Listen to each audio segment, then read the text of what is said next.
Tarmac Comedy! Hey!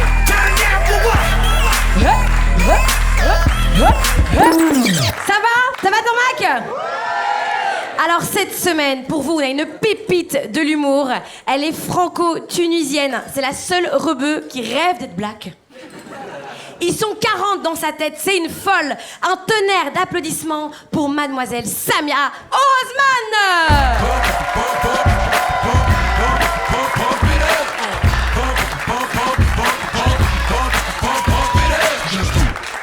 Ça va aller, on peut pas danser sur cette musique de toute façon. Bonjour le Tarmac. Alors pour ceux qui me connaissent pas, effectivement, j'ai toujours rêvé d'être noir, ça existe. Oui, et souvent on me dit, s'il te plaît, fais-nous l'accent africain.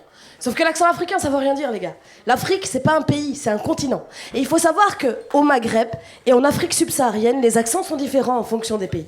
Par exemple, nous, les Tunisiens, car je suis d'origine tunisienne, quand on parle, que ce soit en français ou en arabe, on a tendance à chanter légèrement. Allô, oui, wallahi, vraiment, je t'ai dit, c'est un endroit formidable, écoute. Je t'ai dit quelque chose entre nous. Wallah, mon papa, tous les samedis, il nous emmène en sortie. Et bien sûr, c'est normal, on est des gens civilisés, on a fait la révolution.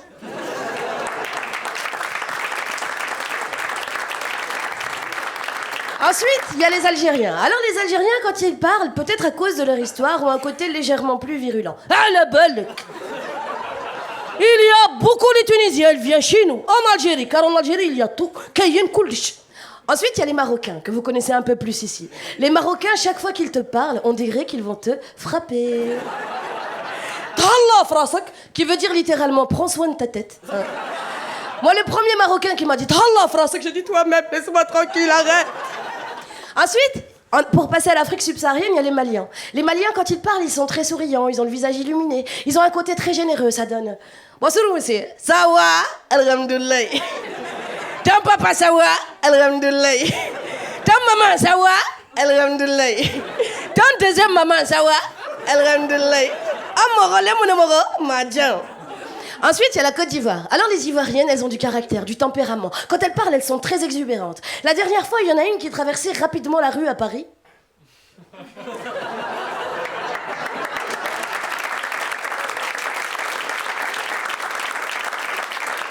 C'est un Parisien qui s'énerve. Mais madame, avancez, dépêchez-vous, vous bloquez le passage.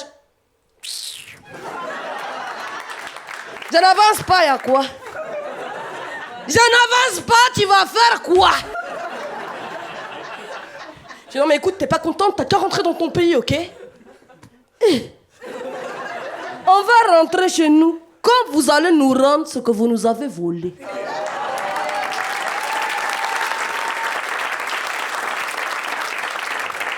Ensuite, il y a le Cameroun. Alors les Camerounais, ils sont un peu comme nous les Tunisiens. Quand ils parlent, ils ont également tendance à chanter, sauf qu'ils font de très longues phrases pour pas grand-chose. En ce qui concerne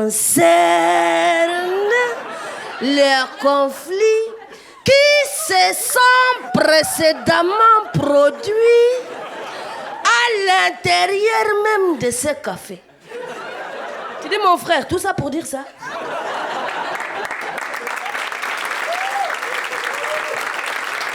C'est incroyable.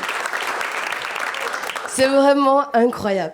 Un jour, il y a un type qui vient me voir à la fin de mon spectacle, il me dit hey, je comprends pas quoi. Je comprends pas, tout le monde s'en prend plein la gueule, mais nous les Français, tu parles pas de nous. Je dis mais moi je voudrais bien parler de vous. Le problème c'est que j'ai grandi dans le 9-3, des Français il y en avait pas. Ben, le dernier que j'ai croisé, il date de 1987. Bon non, j'exagère, il en reste 2 ou 3 en bas des bâtiments, ils attendent leur CPAS, comme on dit ici, leurs aides sociales. En bas du bâtiment, ils ont le visage tout rouge, une canette de bière à la main. Tu vois, limite, t'as envie d'aller les voir et dire t'inquiète pas, toi aussi, un jour tu pourras t'en sortir. Alors du coup, il fallait que je trouve quelqu'un de qui parler, et un jour, j'en ai croisé un, avec qui ça a bien accroché. Il est grand, il est roux, il a un autre handicap, c'est qu'il est ch'ti. On a dû s'entendre parce que ses parents aussi, comme les miens, devaient être cousins germains, ça nous faisait un point commun, tu vois. Alors un jour, il m'invitait chez lui, un jour, je l'invitais chez moi, jusqu'à ce qu'il m'invite à son anniversaire dans sa petite province d'Asbrook. Et comment dire, c'était la première fois de ma vie que j'allais à un anniversaire de franco-français. Dans une espèce de grange, ils avaient mis de la musique paillarde. Il y avait une grande table qui était remplie d'alcool, une autre qui était pleine de charcuterie, pas halal. Ils ont fait une grande ligne comme ça. Ils se tenaient tous par les coudes. Ils m'ont chopé avec eux. Et ils chantaient un truc du genre Je lui mettrais bien une cartouche.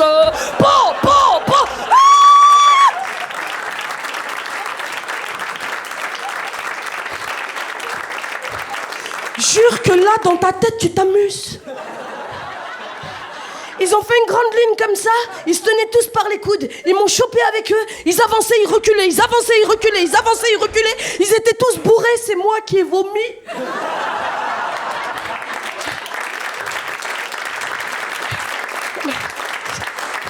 Non mais Giovanni, je veux bien essayer de comprendre ta culture, hein. Mais il faudrait que tu me donnes les codes. Tu vois, quand tu chantes des chansons du genre je mets le doigt devant, je mets le doigt derrière, tu t'amuses. La danse des canards. C'est la danse des canards qui, en sortant de la mare, on est d'accord que t'es obligé d'avoir bu pour comprendre. Et comme moi je bois pas, c'est pour ça que je comprends pas. Il me dit quoi, tu m'as fait découvrir Djerba, je t'ai fait découvrir le Nord.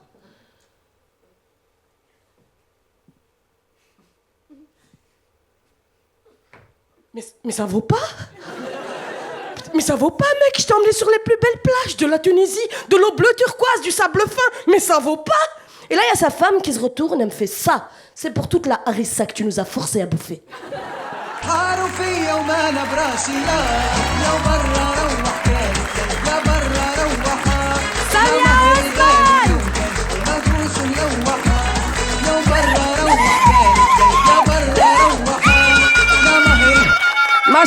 Ma chérie, qu'est-ce que tu n'as pas compris avec la tenue là? Tu m'as fatigué.